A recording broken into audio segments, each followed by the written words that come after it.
Alrighty, hello everyone and welcome back to the Reformed Dissenters. That's the show that you're listening to now. We're the show where Reformed Christians dissent against popular ideas of culture by asserting a biblical worldview. And we are doing that today by talking about current events. I'm Bruce Johnson, joined, of course, by my brother Jacob Johnson. Hello, everybody. And we actually, I do want to announce this at the top of the show. We have a very special, it's a special episode coming out tomorrow, which is Thursday, where we're actually going to try and do more of these more often because I'm here in Moscow, Idaho. Jacob, in 4 months, exactly 4 months, right? That's what we decided. Exactly. Is also going to be here in right Moscow, on Idaho. the dot. You know, like, what is it? I don't know what date it is when this will come out, so I can't even say. Wishful thinking, but hopefully. Here in Moscow, Idaho, we just have so many great conversations. There's so many awesome people here and so much to talk about with people who are studying this and living it, not just talking about it, that it's just a shame when you don't get to share those conversations with, you know, the kind of audience that we have on this show. And so we've decided, hey, you know, what the heck? Let's do that. So we will. And so tomorrow is the kickoff for us doing that. So you want to tune in then. We're joined by a very special guest, Aaron Jensen, who is our brand new social media manager here at the show. He calls himself the director of Serrated Edge, but you know, we just kind of keep that on the down low. That's going to be, it's quite the episode. We filmed it yesterday, and I think you're going to want to see that. But for today, we're talking about current events from a biblical perspective. Stuff happened in the Middle East, isn't it always? But quite the stuff, to put it colloquially. I wonder if this is what everybody felt like when everything was going on with Iraq and all that. I think I was born during that time period, not cognizant, at least. Not like I knew everything that was going on or politically in all of that. But I wonder if this is what everybody felt, that whole generation of people that felt like, oh no, what's going on over there in Iran? Yeah. What's happening over in Iraq?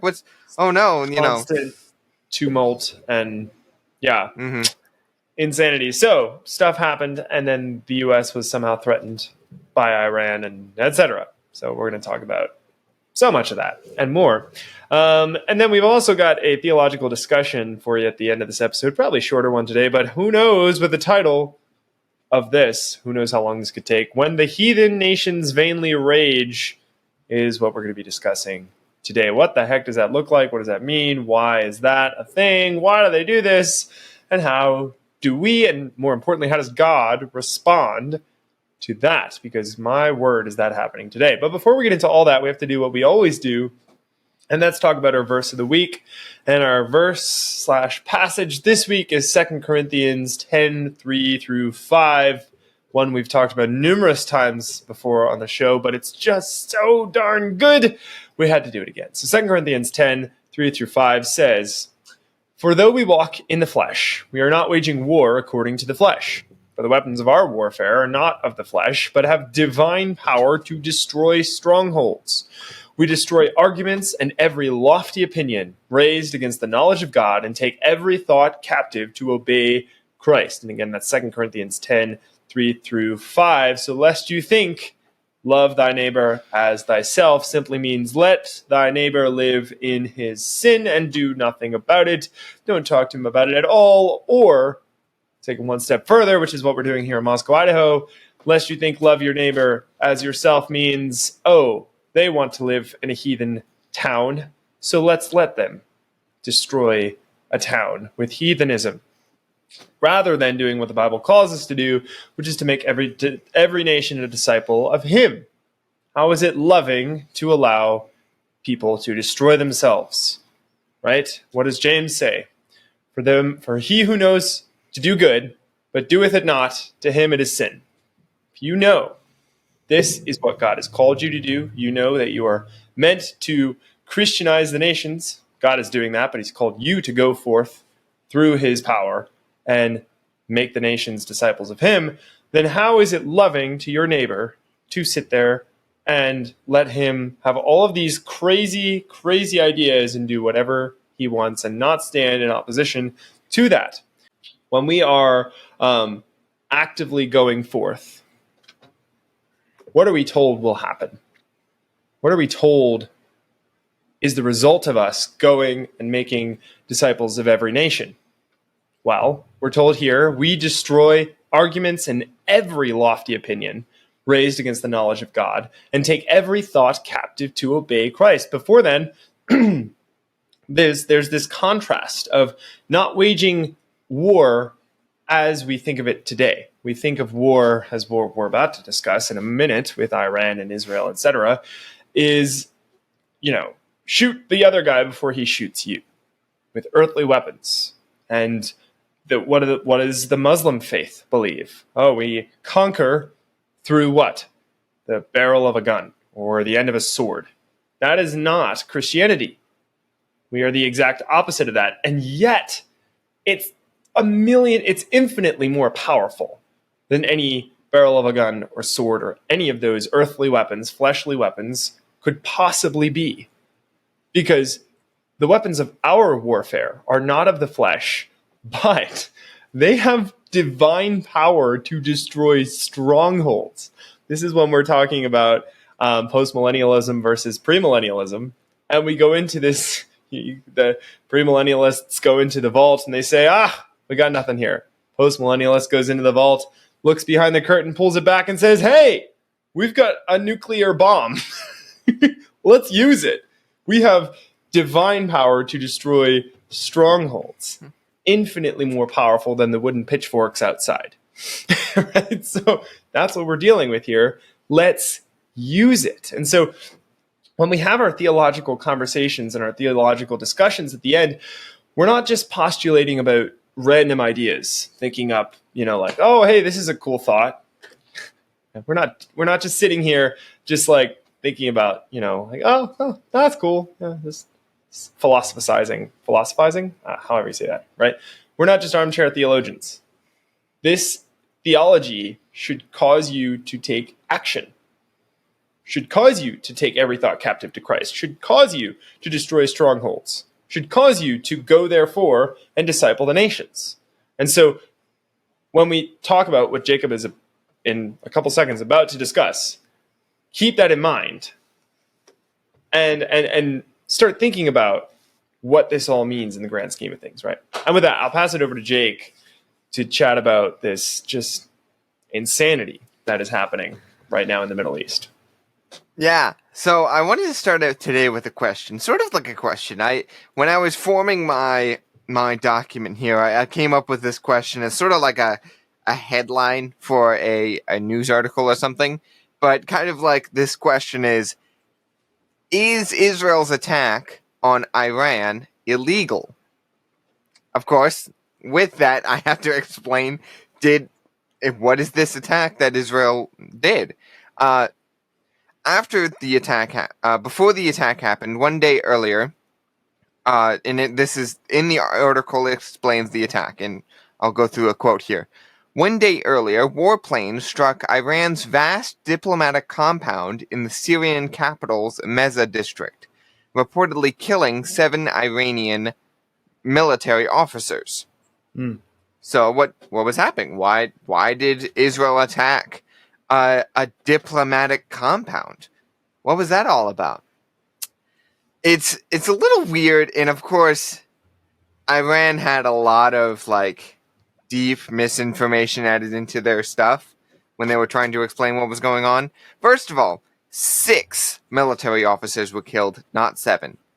Not a big deal, not a huge thing. It's like, oh, they miscounted, I guess. Also, big question. Here's another weird thing. What were 6 military officers doing in a diplomatic compound? Specifically, the article specifically states that these military personnel were brigadier generals. They were some of their top military guys, strategists for the military. What were they doing in the diplomatic compound? Yeah. Why were they there? Which Israel came out to say that it wasn't a diplomatic compound. It was actually a war room. It was a war planning room. Wow. Yeah, no, this is That not. makes more They sense. did. Yeah, they did not attack a civilian house, Yeah. and also no civilian casualties were had. Hmm. But also, it did. Okay, the Canadians did jump in and say, "Oh, they scratched some of our windows on our diplomatic house, or sorry, diplomatic section. They scratched some windows, Canadians. but it's fine." But so what? And of course, the article doesn't specifically state that Israel was right or wrong. I definitely have questions like, okay, if it was a diplomatic compound, why were they there? And also, why was no civilian there? Hmm. If the whole if you look at the actual picture of the thing blown up, the entire building was blown up Hmm. by this missile. Or I think it was a missile. It would have to have been. But Wow. so the entire building was blown up. If it was a diplomatic compound, why were there no civilians in there? Why were there no diplomats in there? Yeah. So Cover story is not holding water. yeah, it's a little strange, right? Mm-hmm. Your story's a little weird there, Iran. But Try also, again. Try okay. again. Also, you ask, okay, even if there were some military personnel in this building, even if it was a military compound in a city, sure. Why would Israel just go over and attack that? That's an act of war, isn't that? Well, technically, ever since Israel was founded as a nation in 1948, it has been at war with Iran the entire time. Wow. Not as big as this is escalating, but they have had skirmishes, they have had feuds, they have had this small little battle going on this entire time. So Wow. it is escalating. So this technically is, they are still at war. They're still in a war scenario. I bring up this quote from the Epoch Times article. Since Israel was established in 1948, it has fought 3 major conflicts with Syria, with which it technically remains in a state of war. End quote. So, of course, in retaliation to this attack by Israel, the Iranian supreme leader said, must be punished, and it shall be, in reference to Israel. Israel must be punished, and it shall be. End quote. So, is this right? Is this right for Israel to be attacking? I mean, they're technically still in war. They didn't create any civilian casualties, Hmm. which is good. Yeah. I think within just war theory, I think it states the no civilian casualties, and they didn't. Very good on that part. They did break a building within the city, but again, that was a military compound, as we can see. Maybe that's not all that clear. But so to continue on, should Israel retaliate if Iran attacks? Israel promises to retaliate if Iran goes and tries to attack them. Of course, they're at war. Of course, they would. Yeah. So, Yep.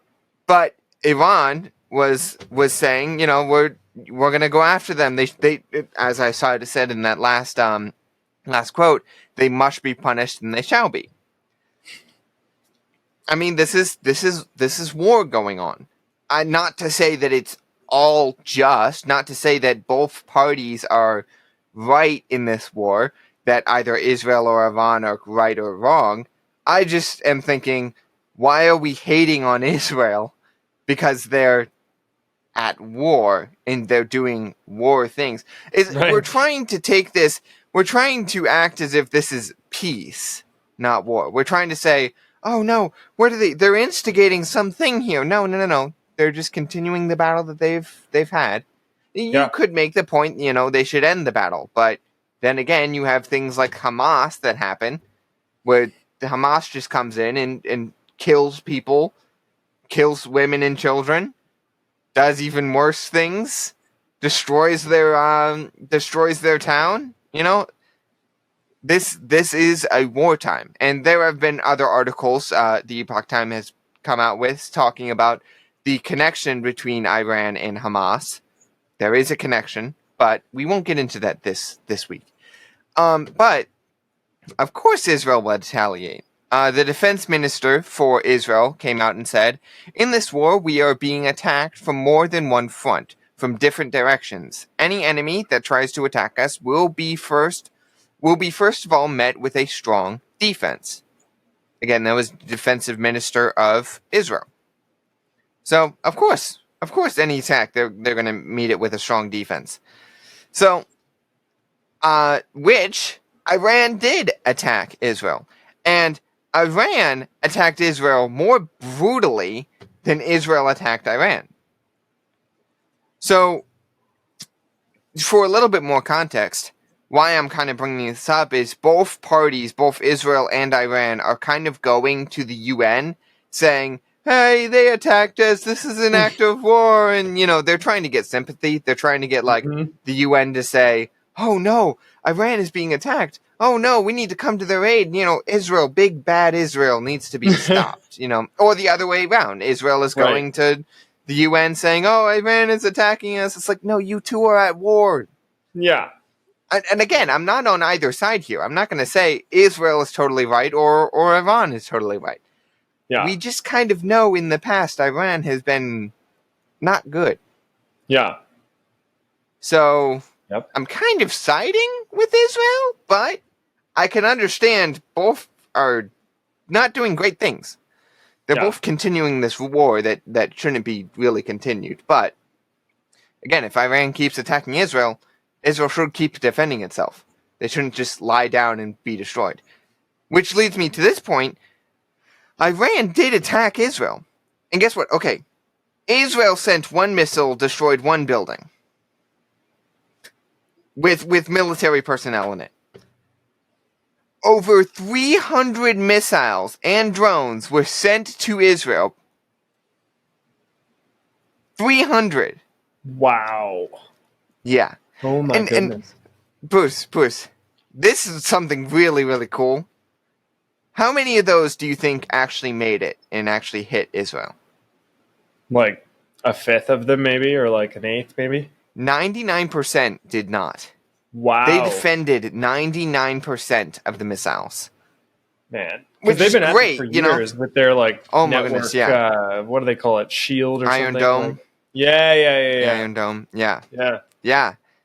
So I'm and that's kind of I bring that up as an important part later on that I just have to laugh at as a point. But in a interview with CNN, there was this quote in an April 14th interview with CNN. President Herzog says his country is not interested in sparking a broader conflict in the region with unnecessary acts of revenge. Instead, he says Israel is only seeking peace in the Middle East and will be acting cool-handedly going forward. End quote. So, whether that's true or not, again, I don't know if Israel actually believes that or if they're just trying to get sympathy from the UN by saying that. I'm not entirely sure. We'll see how it all plays out going forward. After such an attack, after this attack of 300 missiles, everyone's expecting that they do nothing. Because President Biden is saying to Israel, "Hey, you can't go after Iran." This has all been in the news since Hamas. That Israel, big bad Israel is going after Hamas. Oh no, they're going after Iran now. All this stuff. So, how is the U.S. and the world's response to what's going on? I've been mentioning the UN and all that, and they're kind of weighing all the options. They're looking at it. And, of course, the U.S.'s fix for this problem is we throw $4 billion at them. Because we were doing just great before that. Right. Yeah. the U.S. told both nations to stand down before things escalated, and Israel, surprisingly enough, Israel was the only one who listened. Israel did pull back their attack. They were going to attack Iran, and Israel pulled back and was like, okay, I guess we're calling off the attack. Isn't it interesting that Israel is the one to be like, oh, okay, fine, I understand, we shouldn't be going after them, you know. Whereas Iran, when they were told to not go after them, they were like, yeah, I don't care about you or U.S., I'm just going to destroy them with 300 missiles. Wow. So, but, you know, what is current day politics without Trump claiming to be God? The Epoch Times says, former President Donald Trump attributed Iran's recent decision to attack Israel to weakness shown by the Biden administration, and vowed to revive American strength abroad once he is reelected in the White House. End quote. Because we don't have enough problems dealing with the issues in our own country. Right. Let's focus on that instead. Right. So, Iran, this is the funny part. This is the really funny part that I wanted to get to. Iran warns U.S. and Israel to not get involved. And this is a quote from the Major General Mohammed Bagheri? I don't know. That'll work. Words. He said, our response will be much larger than tonight's military action if Israel retaliates against Iran. I was telling my brothers this before. I don't know, Bruce, if you've seen that the Mario movie. No. Okay. Even in the trailer, if you've just seen the trailer, you see this penguin nation coming up to Bowser and all the little, and they're like, Bowser's coming to destroy the nation, and they're all like, the penguins are like, ready, fire, and they throw a bunch of snowballs at Bowser and his army, and it does nothing. It's like piddle patter, you know. I think one turtle got hit and fell down, and that was it. And I can't wait to see how this connects. Oh yeah. And the king, the penguin king, was like, "That is only a taste of our power. Do you yield?" And Bowser's like, "No." I sort of feel like that's the same thing here. Israel sends one missile, destroys the building and 6 of their military officers, and Iran sends 301 hits. And that is hilarious. And that is another point. It wounded a child. The shrapnel wounded a child in Israel. Ooh, wow. But he's not dead. He's not. He's fine. He just got wounded from a little bit of shrapnel. Yeah. But it's like Israel is like, Iran is boasting. It's like, haha, we showed you, and it's like, yeah, you showed us how weak you are. Yeah, cool. But I feel like that's like this. It's like, that is only a taste of our power. Do you yield? That is hilarious. No. Like, what is this? Iran's talking about this is like, haha, big bad Israel, we beat you up. No, it's like, you didn't do anything. So, and all of that to say, they're at war, guys. Why are we making this a big deal? Like, yeah. Oh no, Israel's attacking Iran. Oh, the bigger country's attacking the smaller country. Of course, Kamala Harris. There we go. Is probably going to come out with something talking about that. And basically, that's bad. Bad. Mm-hmm. Current day politics, everybody. All right, so let's move into something a little bit more fruitful than a more fruitful conversation. Yes, the insanity. And the crazy thing here is that both countries involved are basically heathen nations, right? Mm-hmm.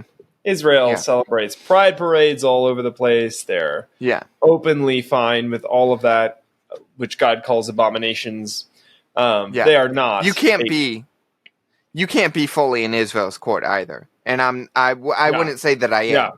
I have to say that both are at fault, kind of like the Ukrainian and Russian war. But Yep. And so both nations are heathen nations. Both nations are not Christian nations. And that's why I've titled this "When the Heathen Nations Vainly Rage." When the heathen nations vainly rage, both nations vainly raging, and raging to the UN, raging at each other, and it's all in vain.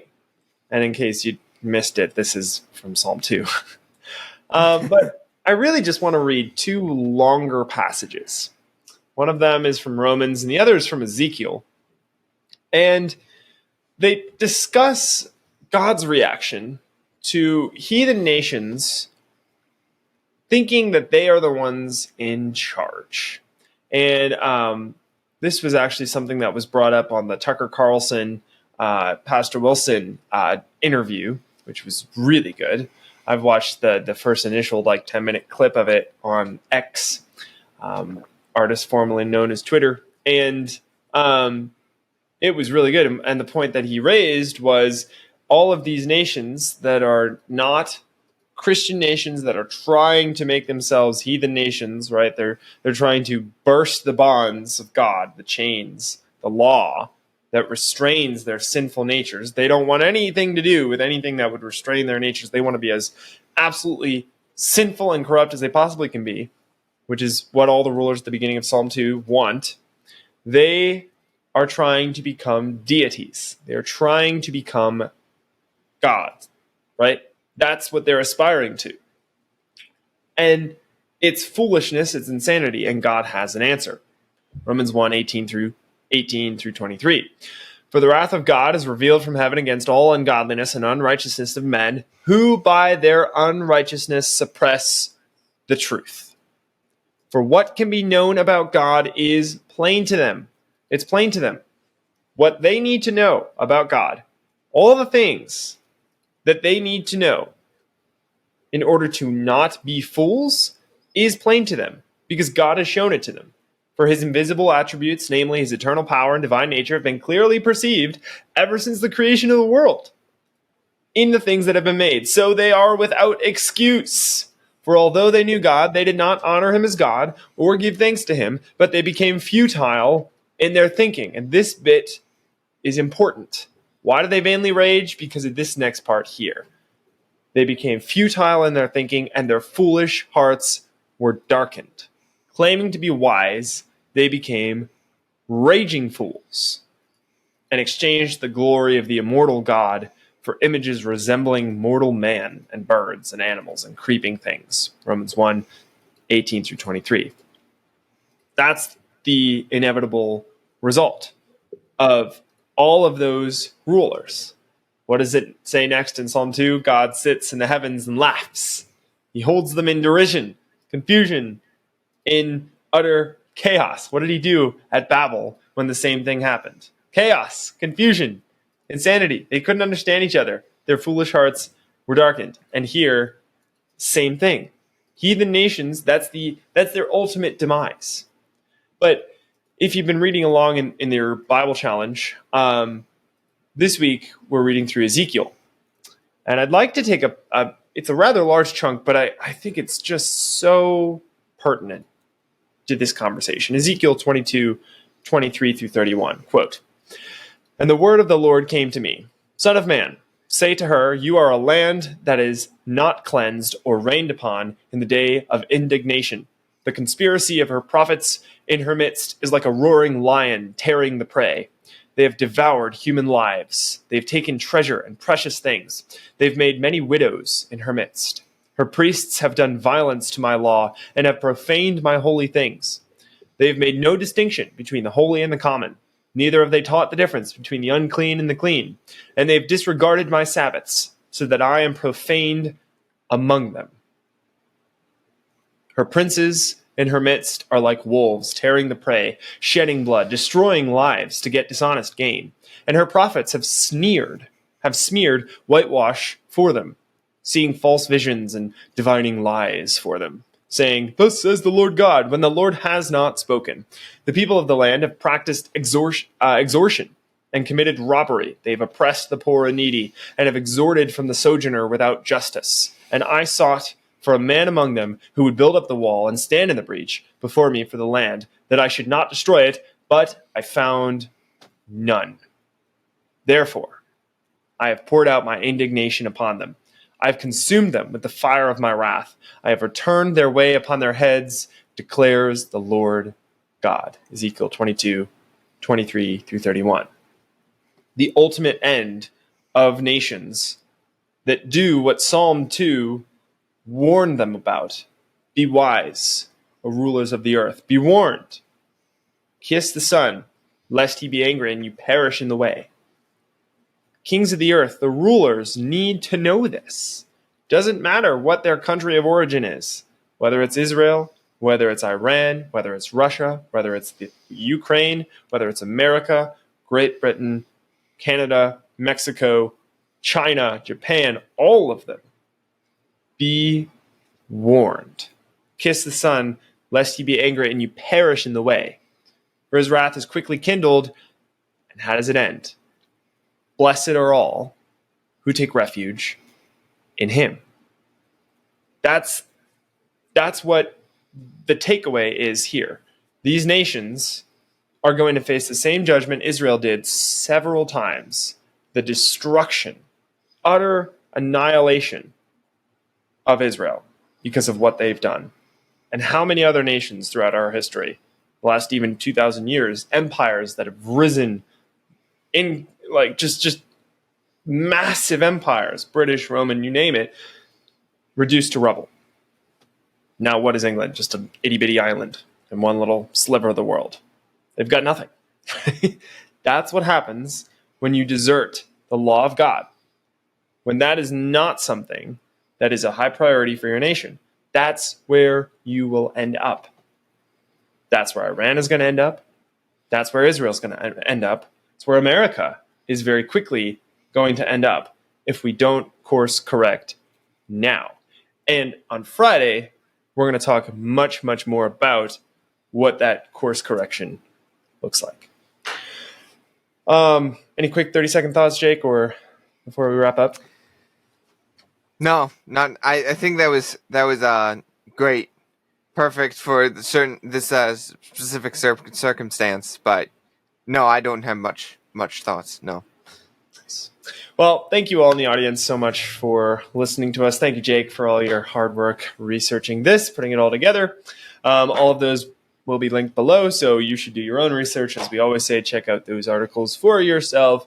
We're looking forward to seeing you on Friday when we're back once again to discuss Adam Terrell's book, Public Stoning, God's Design for a Nation Without Prisons.